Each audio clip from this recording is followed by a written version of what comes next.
이번에는 보관법에 대해서 내용을 다뤄보도록 하겠습니다. 자, 회기법 같은 경우에는 어떤 데이터들이 이제 분산되어 있고 각각의 점들이 어느 정도 오차가 있을 경우에 그 산점도를 이제 통과하는 대표성을 띠고 아주 간단한 함수를 이용해 가지고 그 사이를 이렇게 쑥 지나가되 오차 잔차의 제곱의 합이 최소가 되게끔 우리가 이 식을 도출해냈었죠. 이제 행렬을 풀어서 그렇게 우리가 도출했었습니다. 보관법 같은 경우에는 점 하나하나의 데이터의 중요도가 커서 이 모든 점들을 통과해야 할 때 우리가 보관법을 사용해요. 먼저 우리가 뭘 배워볼 거냐면 이 다항식 보관법에 대해서 배워볼 겁니다. 자, 이렇게 아래 그림을 볼까요?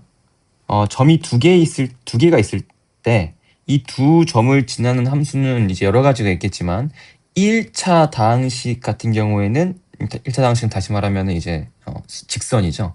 그래서 y는 a0 더하기 a1x라는 1차 다항식은 이 두 점을 지나가는 1차 다항식 유일합니다. 요 직선인 거죠. 그 다음에 만약에 우리가 점이 3개가 있다. 점 3개를 지나는 2차 다항식 y는 a0 더하기 a1x 더하기 a2x의 세제곱은 또 유일합니다. 세제곱이 아니라 제곱이죠. 네. 이 a0, a1, a2가 유일해요. 이 세 점을 동시에 지나가려면 2차 다항식이. 그 다음에 3차 다항식 또한 점 4개를 지나가는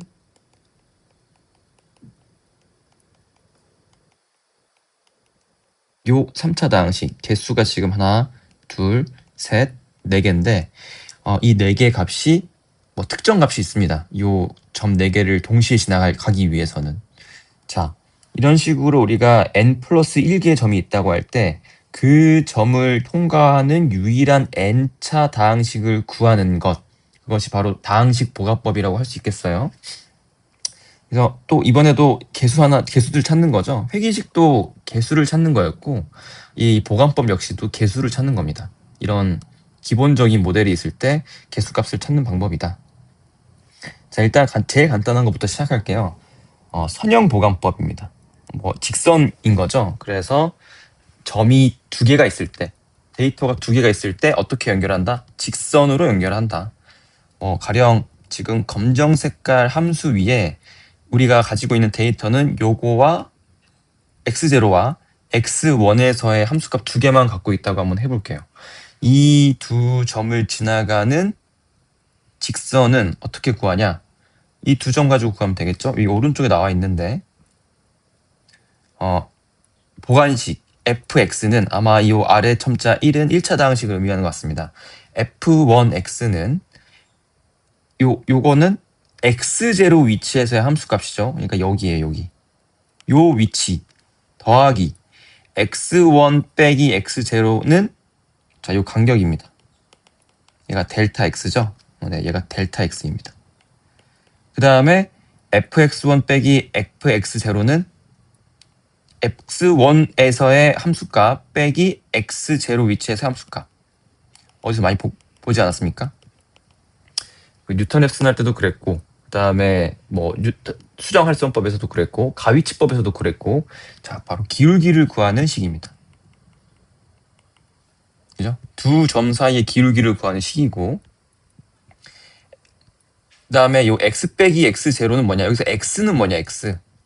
지금까지는 우리는 x1과 x0만 얘기를 하다가 갑자기 x0가 그냥 x가 나왔죠. 얘는 뭐냐면 우리가 함수값을 알고 싶은 위치예요. 지금 데이터가 x0와 x1 사이 이 두 가지밖에 없는데 이 사이에 있는 어떤 특정 x값에서의 함수값을 추정하고 싶은 거죠. 근데 데이터가 없으니까 이 두 점 가지고 보관을 한 거예요, 우리가. 그러면 이런 식으로 넣을 수가 있고 요 x에 내가 알고 싶은 값, 예를 들어 2, 3, 등등등이 될 수 있겠죠. 값을 넣으면 보관한 이 보관식을 바탕으로 해서 추정값을 줍니다. 이런 식으로. 이게 우리의 추정값이 되는 거죠. 당연히 정확하지 않겠죠. 지금 참값이 이렇게 검정 색깔 선으로 되어 있는데 보관식 같은 경우에는 직선이기 때문에 오차가 어마어마합니다. 근데 어쩔 수가 없어요. 왜? 가지고 있는 데이터가 많이 없으니까. 만약에 우리가 데이터가 좀 더 있으면 좀 더 정확한 추정이 가능하겠죠. 하지만 지금 상태에서는 어쩔 수 없습니다. 자, 어쨌든 자, 이런 식으로 x0 위치의 함수값 더하기 기울기 곱하기 x0로부터 떨어진 거리입니다. 내가 추정하고자 하는 위치 빼기 x0. 그렇게 하게 되면은 이게 기하학적으로 의미하는 게 뭘까요? 여러분들이 기하학적으로 이해하셨으면 좋겠는데 x0에서 얼만큼 올라간다? 요 x 빼기 x0만큼 오른쪽으로 갈 건데 지금 기울기만큼 지금 오른쪽으로 간 만큼 기울기를 따라서 위로 올라가야겠죠? 어디서부터? fx0로부터. 그래서 그게 이제 추정값이 됩니다. 방금 제 설명이 어렵다면 그냥 선을 여러분들이 찾으시는 걸 추천드려요. 그래서 얘가 a0가 되고 얘가 기울기가 정확히 얘기하면 그게 아니네요. 네. y는 a0 더하기 a1x인데 요걸로 정리를 할 수는 있는데 지금 x0가 있기 때문에 조금 까다로운데 fx0 빼기 자 기울기라고 얘를 a1이라고 하겠습니다. a1 그러면은 a1 x0 자 얘가 이제 a0가 될 거고 그 다음에 더하기 a1x는 y가 되겠죠. 뭐 이런 식으로 이해하셔도 되는데 뭐 어떤 게 더 쉬울지는 잘 모르겠습니다. 저는 개인적으로 이 아래 식을 더 좋아해요. 기하학적으로 좀 더 명쾌하게 설명이 되니까. 어쨌든 이런 식으로 이 선형 보관을 수행할 수가 있다. 아까 말씀드렸던 것처럼 내가 가지고 있는 점의 위치에 따라서 추정값이 달라집니다. 지금 lnx라는 함수가 있고요. 두 개의 점의 위치에 따라서 내 추정값이 달라져요. 내가 두 개의 점이 여기 왼쪽 점과 오른쪽 점 둘 중에 하나라고 하겠습니다. 얘를 케이스 1이라고 하고 얘를 케이스 2라고 할까요? 그러면 내가 추정하고자 하는 위치가 지금 여기라고 할게요. 내가 알고 싶은 함수의 값을.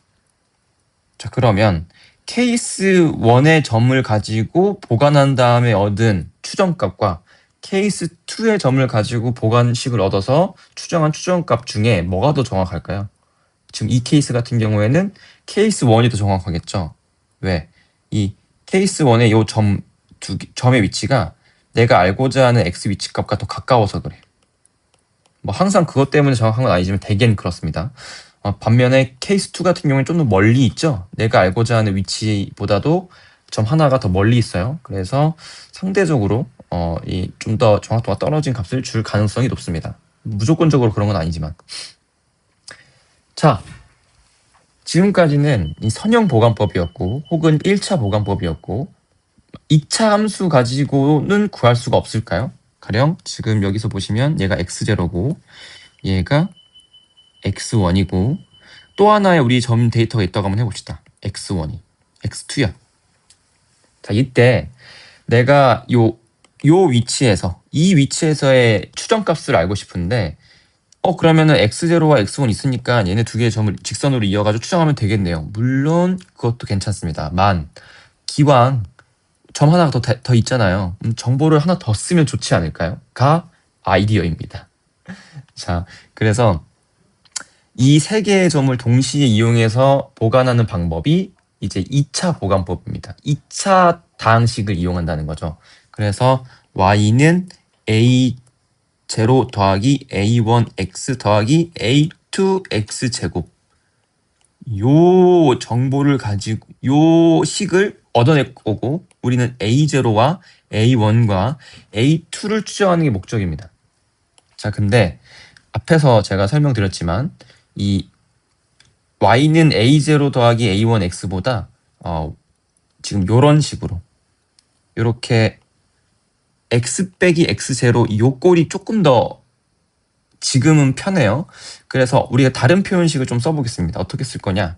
자, 이런 식으로 2차 다항식은 2차 다항식인데 이런 식으로 b0 더하기 b1 곱하기 x 빼기 x0 더하기 b2 곱하기 x 빼기 x0 곱하기 x 빼기 x1.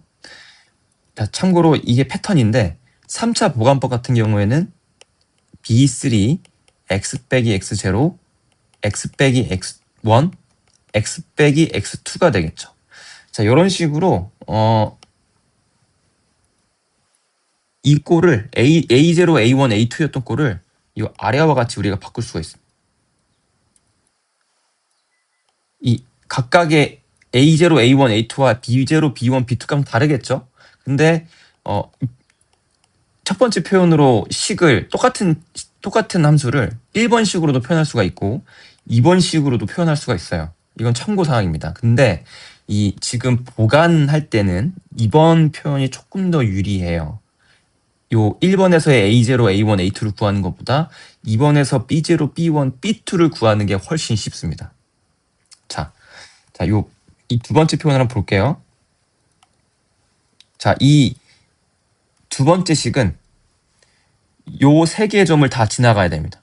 x0, 그다음에 x1, x0, x0, fx0를 지나가야 되고 x1, fx1을 지나가야 되고 x2, fx2를 모두 다 지나가야 되죠. 그래서 여기에다가 x0를 넣었을 때 뭐가 나와야 된다? fx0가 나와야 돼요. 이 f2, 이 보관식이 그 값을 줘야 돼, 반드시. 근데 여기다가 x0를 넣으면 0이 되고, 0이 되고, 그럼 b0만 남죠? 그래서 b0는 뭐가 돼요? fx0가 돼요. 왜? 이 보관식은 이 세 점을 다 지나가야 되니까. 자, 첫 번째 점에 대해서 우리가 테스트를 했습니다. 자, 그다음 두 번째. x1, fx0를 지나가야 되죠. 그래서 이번에는 x1을 넣어보죠. 여기도 x1, 여기도 x1. 자, 그러면 싹 지워지죠? 그러면은 이 fx는 뭐가 돼요? x1을 넣었을 때 이 값이 뭐가 돼야 돼요? fx1이 돼야 되죠. fx1은 b0인데 b0가 뭐였어요? fx0였어요. 더하기 b1, x1 빼기 x0. 그래서 b1에 대해 정리하면 이렇게 정리가 됩니다. 얘가 뭐예요? 이 x0 빼기 x1 빼기 x0 분의 fx1 빼기 fx0. 얘가 뭐죠? 기울기입니다. 직선의 기울기. 자, 그죠? 네. 자, 네. 직선의 기울기가 되고요. 그 다음에 마찬가지로 네, 요걸 줬어야 되는데 네. 이 x2, fx2를 지나가야 되니까 이번에는 x2를 넣어야 됩니다. 그러면 뭐가 나오냐? 결론부터 말씀드릴게요. 지금 보시면 B2는 뭐라고 정리가 되냐? x2 빼기 x 분의 뭔가 기울기처럼 생긴 거 하나, 그 다음에 또 뭔가 기울기처럼 생긴 거 하나, 두 개를 뺀 겁니다. 자, 얘가 뭐냐? 저 오른쪽을 좀 지워볼게요. 아까 얘는 B0였죠. B1이었죠. B1. 뭐였죠? 첫 번째 점과 X0와 X1 이 각각의 이제 함수 점을 잇는 직선의 기울기였어요. 그러니까 여기가 X0고 여기가 X1이었는데 두 점을 잇는 직선의 기울기가 바로 얘인 거죠. 그럼 앞에 있는 건 뭘까요? X2 빼기 X1분의 fx2 빼기 fx1은 네. 바로 x1 위치에서의 함수값의 점과 x2 위치에서의 함수값을 잇는 직선의 기울기입니다. 그죠? 자, 그럼 얘는 이제 두 번째 기울기가 되는 거예요. 자, 그러면 요걸 잘 볼까요? 그럼 B2는 뭐냐? 두 번째 뒤의 기울기와 앞의 기울기를 빼고 걔네 둘을 x2 빼기 x0로 나눈 겁니다. x2 빼기 x0로. 자, 그러면 요게 이제 조금 헷갈릴 수가 있는데 이 기울기의 차를 아까 우리가 기울기를 구할 때 저 함수의 이게 1개 미분이죠. 함수의 1개 미분을 구할 때는 함수값의 차를 아래 간격으로 나눈 게 이제 이 기울기가 됐었어요. 1차 미분. 근데 이번에는 기울기의 차를 그 x값의 간격으로 나눈 값은 그럼 뭐가 되죠? 2차 미분이 되고, 그걸 기하학적으로 얘기를 한다면 이제 곡률 정보가 됩니다. 곡률 정보. 아까 B1은 기울기 정보였고요. B2는 2차 곡률에 관한 이제 내용이 됩니다. 그래서 이 B0, B1, B2는 각각 이 함수값, 기울기, 곡률이라는 기하학적인 정보를 갖게 되는 거죠. 그래서 이제 A0, A1, A2라는 이 식으로 정리하는 것도 물론 깔끔하고 좋지만 B0, B1, B2라는 이제 값을 활용하는 것도 기하학적으로 의미가 있고 뿐만 아니라 이런 식으로 우리가 어떤 이 각각의 이제 개수값을 추정하는데 어떤 패턴을 발견할 수가 있다 이거죠. 뭐 이미 이제 눈치채신 분들은 아시겠지만 B1은 그냥 기울기 구하는 거고요. B2는 기울기끼리의 기울기의 기울기를 구하는 거예요. 그럼 B3도 왠지 어떻게 구하셔야 되는지 뭔가 아실 것 같죠? 네. 뭐 다음에 또 설명할 거니까요. 뭐 이런 식이에요. 이런 식으로 뭐 다음 거 빼기 이전 거를 간격 x 간격으로 나눠주게 되면 계속 나눠주게 되면 B1, B2, B3, B4 이런 게 다 계산이 됩니다. 되게 이런 걸 이제 귀납적인 방법이라고 하는데 그에 대한 얘기는 조금 더 뒤에서 설명하겠습니다. 가령 지금 이 그래프에서 x0 같은 경우에는 이제 1이 되고 얘는 지금 x0가 1이죠. 그 다음에 x1이 4가 되죠. 그 다음에 x2가 6이 됩니다. 지금 x0에서의 함수값은 0입니다. 그래서 0이 나왔어요. 그 다음에 이 x1과 x0 사이를 잇는 직선의 기울기는 0.462인가 봐요. 그 다음에 요 두 번째 기울기와 첫 번째 기울기를 빼주고 요 x 간격 5로 나눠준 값이 마이너스 0.052였나 봅니다. 자, 이런 식으로 2차 보관 함수를 우리가 쉽게 구할 수가 있어요. 자, 그래서 요거를 우리가 일반화를 좀 해볼게요. 네. 요 방법, 이 일반화를 시킨 방법의 이름을 우리가 뉴턴 재차분 보관 다항식이라고 합니다. 왜 재차분이냐? 아까 얘기했던 것처럼 뭐 빼기 뭐 나누기 간격. 자, 이런 식으로 모두 정리가 되기 때문에 그렇습니다. 자, 참고로 B0는 무조건 첫 번째 점 x0의 함수값이에요. 요건 고정입니다. 고정. 그리고 B1 같은 경우에는 기울기라 그랬죠. 그래서 x0 정보와 x1 정보 가지고 x1 정보 가지고 기울기를 구하는 겁니다. 이런 식으로 x1 빼기 x0분의 fx1 빼기 fx0. B2 먼저 B1 요거를 우리가 어떤 식으로 표현할 거냐면은 f 대괄호 그리고 x1 x0라고 표현을 하는 거예요. 이런 식으로 약속을 하겠다. 얘가 이제 뭘 의미하냐면 요 식을 의미합니다. 그 다음에 B2를 구할 때는 이번에는 점 3개를 이용해야 되죠. B2를 구하려면. 그게 이제 x2, x1, x0를 가지고 재차분 값을 우리가 구하겠다. 자, 그래서 이제 여기에서 나오지만 아까도 얘기했지만 B2는 뭐였다? 자, 똑같이 이제 재차분 표현으로 써볼게요. F 재차분인데 뭐와 뭐? X2와 X1 이렇게 하면은 점 X2와 X1을 이용한 기울기가 되고 그거를 X1과 X0를 가지고 구한 기울기를 빼준 다음에 걔네를 X2 빼기 X0로 나눠준 값이 B2라 그랬죠. 그죠? 요렇게 됩니다. 그게 이제 요식이에요. 요식. 만약에 우리가 xi, xj, xk 가지고 재차분 값을 구해야 된다면 가로에는 뭐가 들어가야 되냐? 맨 왼쪽에 있는 값 xi와 xk의 차가 돼야 돼요. 두 개의 차. 여기서는 이제 x2 빼기 x0였었죠. 그 다음에 분자에 들어가야 되는 건 뭐냐?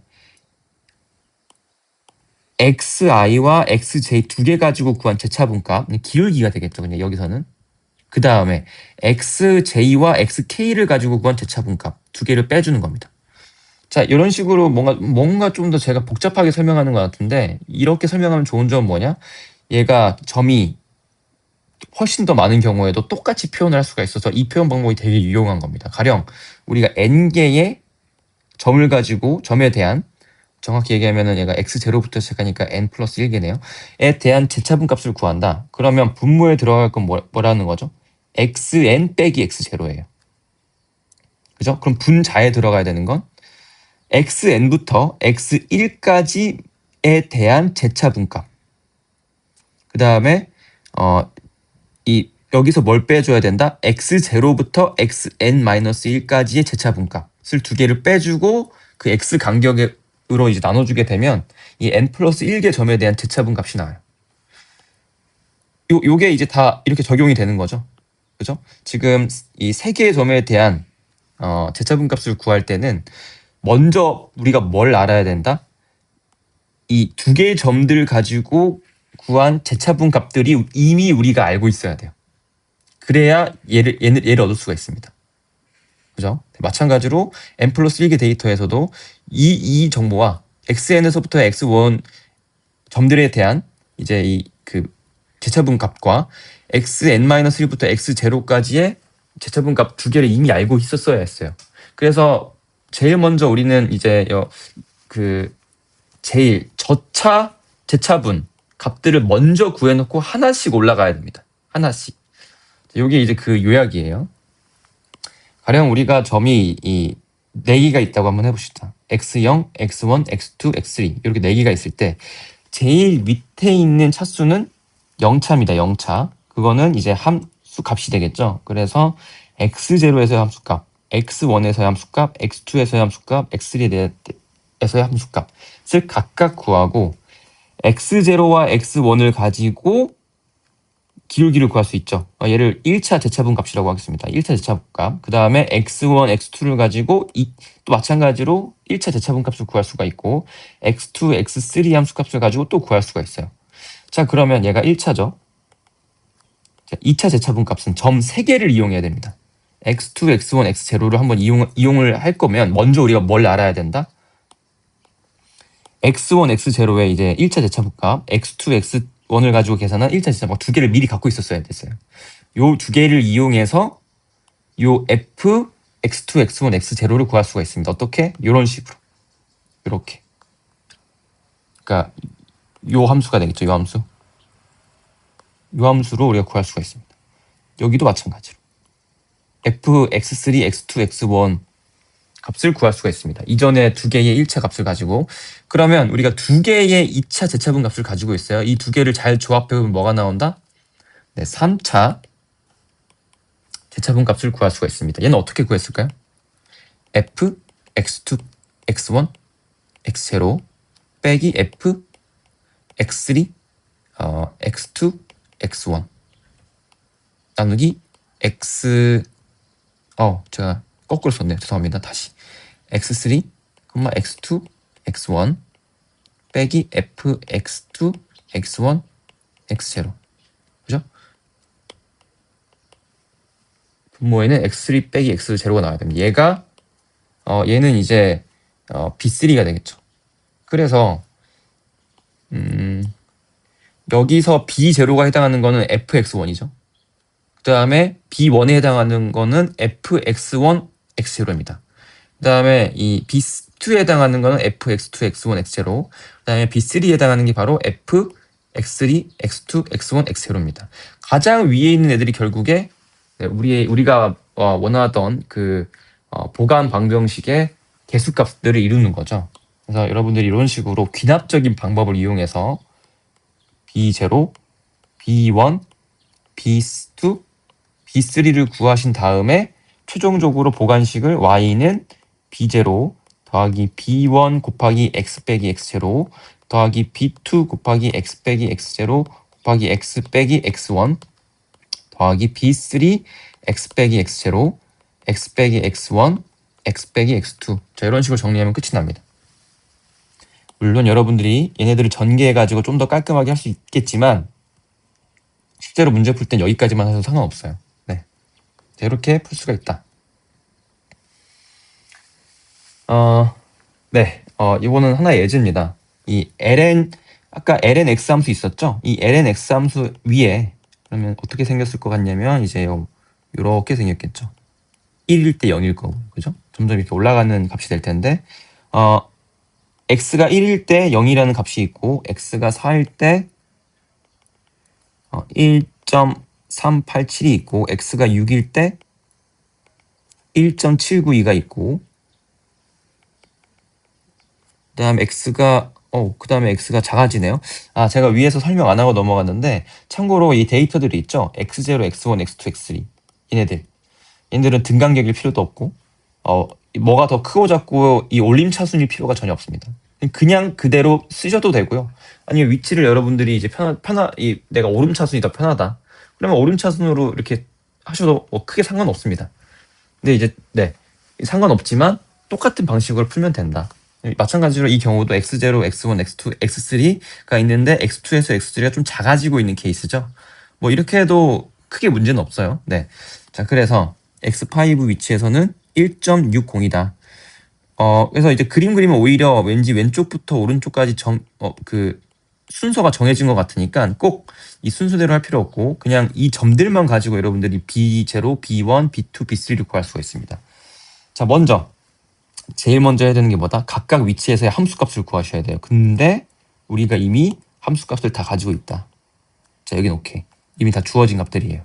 그 다음에 구해야 되는 거는 이제 1차 재차분 값을 구해야 되는데 먼저 x0와 x1을 가지고 이렇게 구할 수가 있겠죠? 이제 이 4 빼기 1이 분모에 들어가야 되고 두 개의 함수값의 차가 1.387 빼기 0 해서 계산해보면 0.462가 나옵니다. 그 다음에 x1과 x2 가지고 계산을 할게요. 6 빼기 4, 그 다음에 분자에는 두 개의 함수값의 차 1.791 빼기 1.387 계산하면 0.203. 그 다음에는 x2와 x3를 이용한다. 5 빼기 6. 분모가 마이너스가 돼도 상관은 없어요. 그래서 5 빼기 6분의 이 함수값의 차 1.609 빼기 1.791 해서 결과가 0.182. 여기까지가 이제 1차, 이 1개도 1차 재차분 값이고요. 이제는 2차 재차분 값을 구하기 위해서 0.462와 0.203을 이용할 거예요. 이 두 개의 차를 구하고 그 다음에는 자, 그러니까 지금 다른 색으로 표현을 하자면 요거 세 개를 가지고 요 fx2, x1, x0를 구하는 거죠. 그러기 위해서는 앞에서 구한 fx1, x0, fx2, x1을 이제 빼준 거를 분자에 위치시켜야 되고 분모에는 뭐가 와야 되냐? x2 빼기 x0가 와야 돼요. 그래서 6 빼기 1이 돼서 5가 되겠죠. 이 둘을 나눠주게 되면은 마이너스 0.051이 나옵니다. 그 다음에 이제 마찬가지로 다른 색으로 좀 표현을 해보면 x1부터 x3까지 얘 가지고 우리가 f, x3, x2, x1의 재차분 값을 구해야 됩니다. 얘는 어떻게 구하냐? 이번에는 요 0.203과 0.182를 써야겠죠. 그래서 분자에는 0.182 빼기 0.203이 들어가야 되고요. 이 분모에는 x3 빼기 x1이 돼야 됩니다. 그래서 5 빼기 4 해서 1. 그래서 결과는 마이너스 0.0. 그 다음에 마지막 자, 여기까지가 지금 2차 재차분까지 구한 거고요. 마지막 3차 재차분 값을 구하기 위해서 두 개의 함수값의 차를 구하고 이 처음 점과 끝점의 차 5 빼기 1 구해서 나눠주게 되면 0.0079가 나옵니다. 자, 여기까지 잘 따라오셨나요? 네. 조금 어지러우니까 지워볼게요. 자, 그러면 이렇게 다 구했다. 우리가 총 몇 개의 재차분 값을 얻었냐? 요렇게 하나 둘 셋 넷 다 6개가 있습니다. 이 중에서 우리는 뭐만 써야 된다? 이 x0가 포함된 거 있죠? 0.462 마이너스 0.051 0.0079 그 다음에 이 fx0까지 이 x0가 포함된 재차분 값과 함수값만 쓰면 돼요.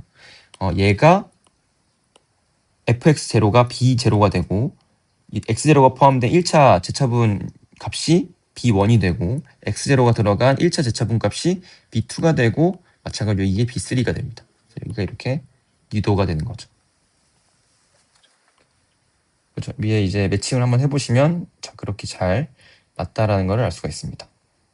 약간 소수점 자릿수가 조금 다른데 뭐 크게 차이는 없으니까요. 이렇게 우리가 할 수가 있고, 문제가 뭐였죠? 원래 문제가 ln 이 값을 추정하라는 거였죠. 뉴턴 보관 다항식으로 ln2를 추정해라. 그래서 여기 가지고 ln2 x에다가 2를 넣으면 됩니다. 2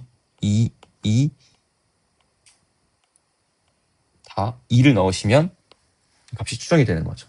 실제로 이번엔 점 4개를 이용했더니 훨씬 더 가까운 값을 우리가 추정할 수가 있게 되었습니다. 우리가 고려하는 점들이 내가 이게 쓰고 있는 점들이 내가 추정하고자 하는 그 위치랑 가까울수록, 그 다음에 점이 많으면 많을수록 정확도가 높아질 여지가 있다. 자, 항상 그런 거 아니에요. 언제 이게 맞지 않는지 뒤에서 설명드리겠습니다. 바로 나오네요. 점이 많을수록 좋고, 그 점들이 내가 타겟하고 있는 위치랑 가까울수록 좋긴 한데, 점들이 많으면 많을수록 이 고차 다항식이 돼요. 그러면은 정말 좋겠네요. 항이 많으면 많을수록 더 정확한 거 아닌가요? 더 많은 정보들이 있으니까. 안타깝지만 네, 항상 그런 건 아닙니다.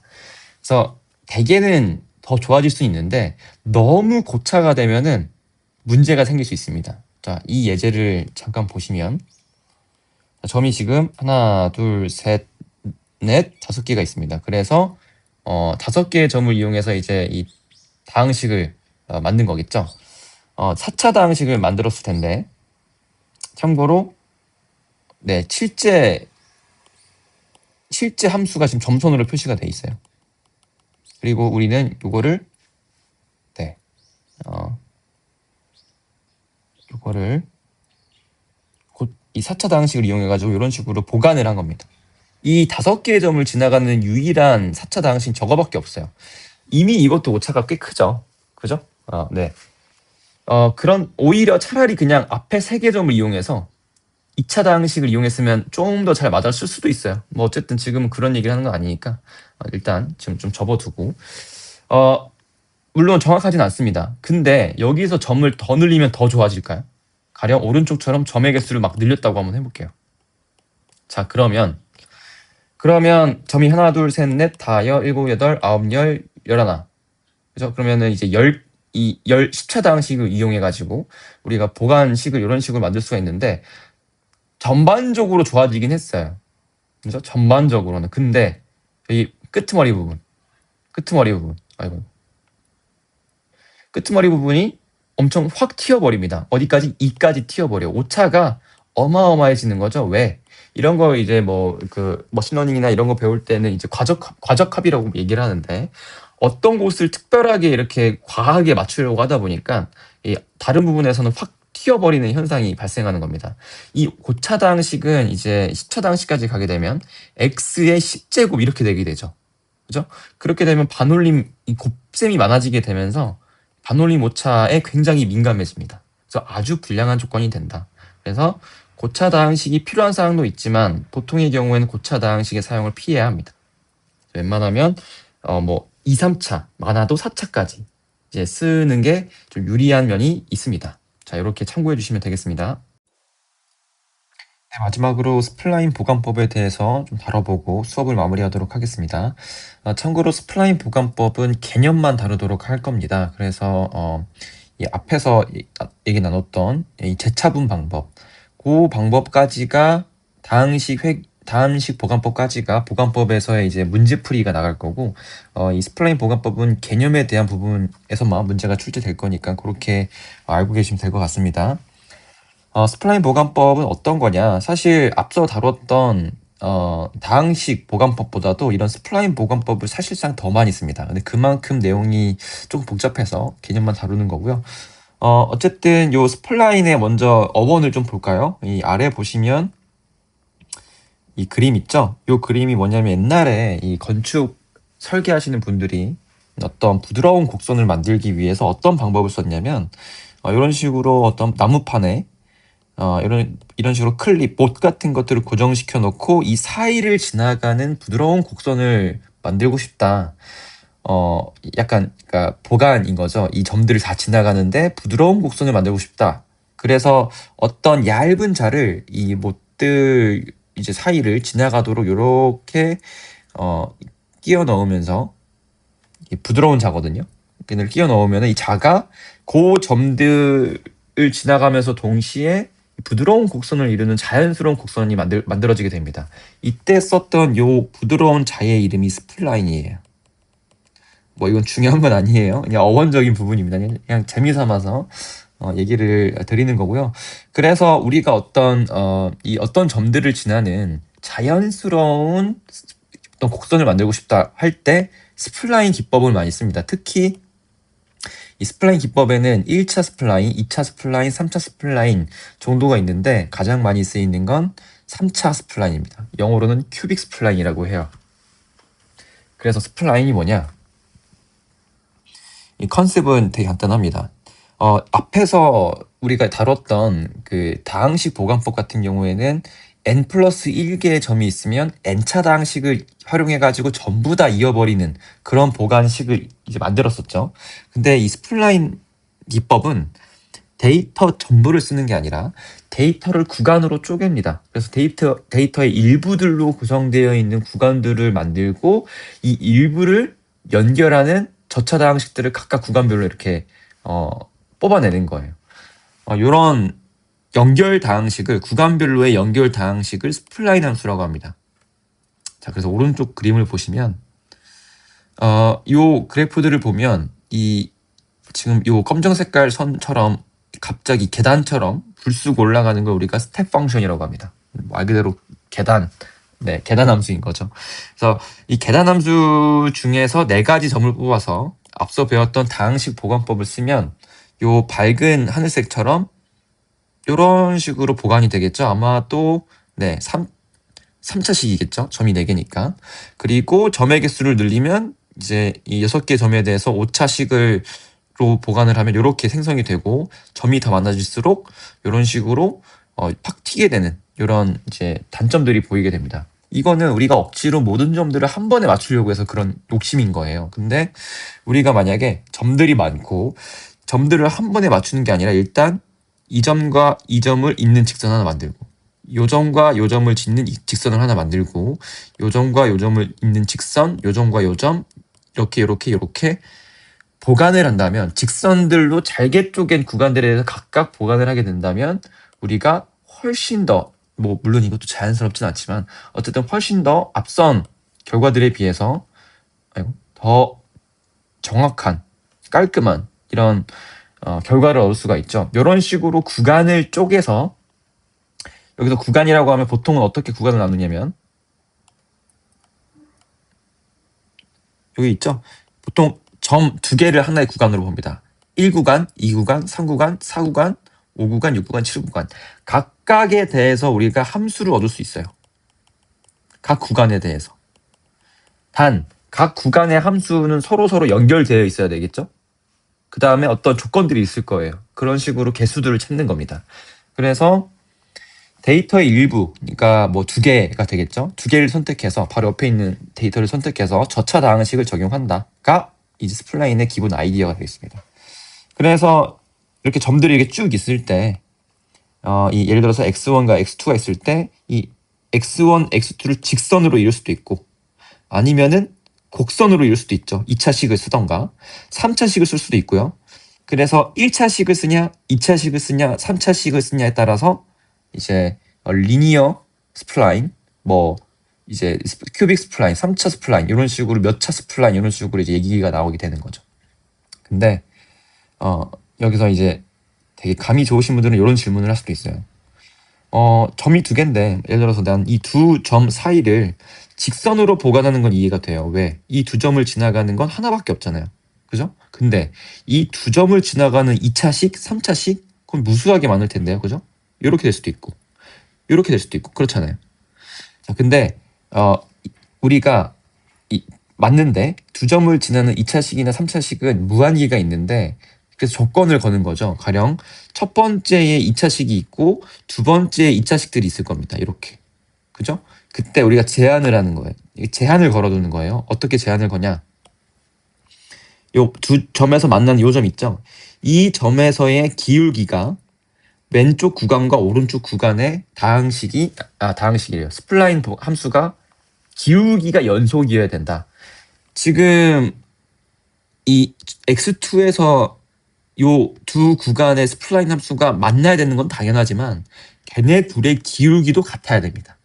그런 제한을 걸어두게 되면 우리의 옵션이 무한계가 아니라 어떻게 이제 제한이 되는 거죠. 딱 하나만 우리가 제한으로 걸 수가 있습니다. 어떻게 이제 조건들을 잘 걸어주면. 마찬가지로 기울기뿐만 아니라 공률을 걸어줄 수가 있는데요. 우리가 3차식, 특히 큐빅 스플라인을 하게 되면 이제 3차식이 돼서 개수가 하나가 더 늘어나는데 이 개수까지 맞춰주기 위해서 우리가 기울기도 연속이어야 되고 함수값도 연속이어야 되는데 요 1번 구간과 2번 구간의 함수가 점 2에 대해서 공률까지 연속적이게끔 이런 식으로 계속 어떤 기하학적 특징들이 점점 이 연속적이게끔 제한을 걸어두게 되면 점점 우리의 곡선이 더 자연스러워집니다. 그죠? 기울기도 연속, 공률도 연속. 자, 그래서 이런 식으로 점이 4개가 있다고 할 때 직선을 쓰면 너무 당연해요. 그냥 직선 하나, 직선 둘, 직선 셋 이렇게 할 수 있으니까요. 근데 차수를 늘려서 2차식으로 쓰게 되면 물론 정의해야 되는 개수가 하나 더 늘어나게 되지만 어쨌든 기울기가 연속이다라는 조건을 통해서 우리가 특정 지을 수가 있거든요. 그러면 이렇게 한결 더 자연스러워집니다. 근데 이게 좀 얼핏 보기에는 자연스럽지만 얘를 한번 미분해서 x, f 프라임 x 그래프로 우리가 그려보게 되면 뭐 이거는 아닐 수도 있어요. 이거 잠깐 생각을 해봤을 때 이렇게 가다가 툭 가다가 뭐 이런 식으로 이렇게 부자연스러운 그죠? 그런 지점들이 나올 수 있다 이거죠. 뭐 이런 식 연속이 아니고 이렇게 갔다가 뭐 이런 식으로 끊어져서 간다거나 이렇게 이 기울기가 불연속적인 상황이 올 수도 있습니다. 왜냐면 우리는 기울기가 죄송합니다. 여기 아니고 아깝게 맞았네요. 이렇게 그려야 되겠네요. 왜? 적어도 기울기가 연속적이어야 된다고 했잖아요. 근데 이런 식으로 이 꺾이는 구간이 발생할 수 있습니다. 그럼 공률은 f2'x는 연속이 아니겠죠. 뭐 이렇게 갔다가 툭 올라갔다가 다시 이렇게 갔다가 예를 든 겁니다. 이 그래프들은. 그래서 공률은 연속이 아니다. 근데 큐빅 스플라인까지 하게 되면 개수값이 하나 더 늘어나면서 제한 조건을 하나 더 걸게 됩니다. 어떻게 공률까지도 연속이 되게끔. 그런 식으로 제한을 걸다 보니까 한결 더 자연스러운 스플라인 곡선이 나오게 되는 거죠. 그래서 이게 이제 기본적인 아이디어입니다. 그러면은 최대한 차수가 높은 4차, 5차까지 써도 되는 거 아닌가요? 여기서부터 아까 이제 앞에서 설명드렸던 고차 다항식에서 발생하는 문제점이 또 생기게 돼요. 고차 다항식으로 하면 어떤 게 커진다고 했었죠? 네, 반올림 오차가 커진다고 했어요. 마찬가지로 스플라인 기법이긴 하지만 이 한 구간으로 쪼개서 하는 거긴 하지만 제한 조건이 점점 많아지면서 이렇게 막 툭 튀어서 이렇게 되게 과적합되는 그런 현상이 발생될 수도 있어요. 그래서 가장 많이 쓰는 기법은 3차 스플라인입니다. 그래서 각 방법의 각 차수 스플라인의 장단점을 얘기해보면 1차 스플라인은 뭐 명확하죠. 엄청 간단해요. 식 만드는데 엄청 빠르게 만듭니다. 단 각 구간을 직선으로 연결하기 때문에 매끄럽지 않고 기울기가 왔다 갔다 한다.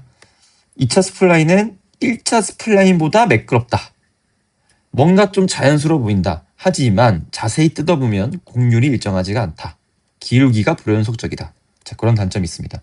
3차 스플라인은 함수도 연속적이고 기울기도 연속적이고 공률도 연속적이어서 아주 매끄러워 보입니다. 단점은 3차가 1, 2차보다 좀 더 고차이기 때문에 이제 점의 위치가 되게 이상한 경우에는 이제 특정한 경우에는 이런 아까 말씀드렸던 과적합 현상이 발생되곤 하기 때문에 여전히 3차 스플라인이 되게 만능은 아닌 거죠. 그래서 요거는 데이터가 어떤 데이터를 얻냐에 따라서 다르고 이 3차 스플라인이라고 해서도 꼭 만능은 아니다라는 거를 알아주시면 되겠습니다. 자, 마지막으로 파이썬 코드 내용을 좀 소개를 해드릴게요. 앞서 배웠던 다항식 보관 방법이 또 있고 그 다음에 또 스플라인을 하는 코드가 있습니다. 각각 코드는 스카이파이라는 라이브러리 안에 있어요. 스카이파이 안에 인터폴레이트, 얘 인터폴레이트의 뜻이 보관입니다. 그 다음에 라그랑지. 이 라그랑지는 다항식 보관 할 때 쓰는 함수고요. 요 명령만 그냥 알고 계시면 돼요. 뭐 아래 것까지 꼭 다 이해하실 필요는 없지만 이런 식으로 데이터 포인트를 찍고 4개를 만들었죠. 벡터 하나, 그 다음에 라그랑주 x, y를 하게 되면 보관 다항식이 생성됩니다. 되게 쉽죠? 여기에는 skypy.interpolate 라그랑주가 없네요. 왜냐면 우리가 이걸 인풋 할 때 from skypy.interpolate 안에 있는 라그랑지 함수를 갖고 와라 라고 라그랑지를 바로 임포트 시켰기 때문에 얘를 그냥 쓸 수 있습니다. 이건 참고해 주세요. 자, 그 다음에 큐빅 스플라인은 어떻게 하냐? 똑같아요. 스카이파이 안에 있는 인터폴레이트 안에 있는 큐빅 스플라인을 쓰시면 됩니다. 그래서 마찬가지로 from 스카이파이 인터폴레이트 안에 큐빅 스플라인을 갖고 와라. 그래서 x, y에 대해서 큐빅 스플라인을 해주게 되면 이런 어떤 그 보관 함수를 만들어줍니다. 그걸 이용해서 우리가 x 데이터를 생성하고 y 데이터를 생성해서 이렇게 플러스를 하는 거죠. 매트 플롯 라이브러리 가지고 이제 플러스를 한 그림을 보여주고 있습니다. 자, 한번 코드 참고해 보시고 이제 다음 시간이 아마 마지막 시간이 될 텐데 이제 앞선 내용들을 여러분들 한번 다시 복습을 한번 해보시고 그다음에 나눠드린 이제 연습 문제도 미리 풀어와 보셔서 다음 수업 중간고사 전 마지막 수업 때 이제 함께 임해주시면 감사하겠습니다.